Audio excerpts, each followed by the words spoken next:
ये जी हमारे बड़े प्यारे दोस्त आए, इन्होंने फलाद का नुस्खा बयान किया। माशाल्लाह बड़ा अक्सीरी नुस्खा था।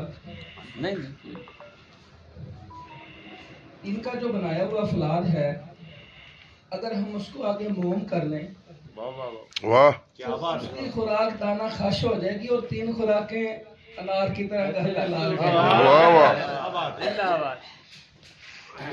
मीठा सोडा के अंदर रसकपूर पकाएं तो ऑरेंज कलर का फूल कर कुश्ता होता है।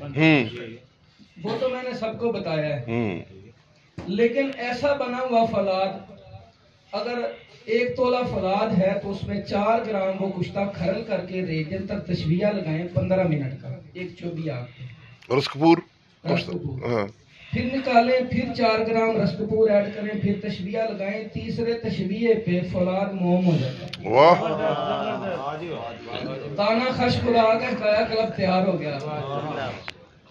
इन्होंने तो पारा सुर्ख रंग किया, अगर चांदी पे एक रत्ती लगा दे उसको 24 कैरेट सुनहरी कर दे। वाह वाह, मोम, ये मोम। वाह वाह। 3 मिनट वाला आपने पारा बताया था, लोग पूछ रहे, सवाल कर रहे हैं। वो बाद में बात। बाकी जी ये बड़ा लंबा नुस्खा था। कीकर की फलियां जब लग जाती हैं और उनका बीज दूधिया होता है, लेसदार गोंदनुमा पानी निकलता है उनमें से, उन फलियों का पानी 3 लीटर निकाल लें और उसका अर्क कशीद करें। फिर अर्क में से फिर अर्क कशीद करें, 3 आतशा कर लें।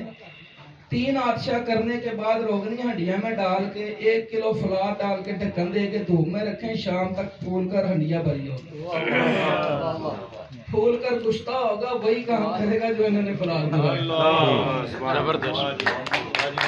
और वो फलाद 1 तोला लेकर रसकपूर के साथ खरल तशबिया करें, अल्लाह के फजल से मोम होगा। जो चांदी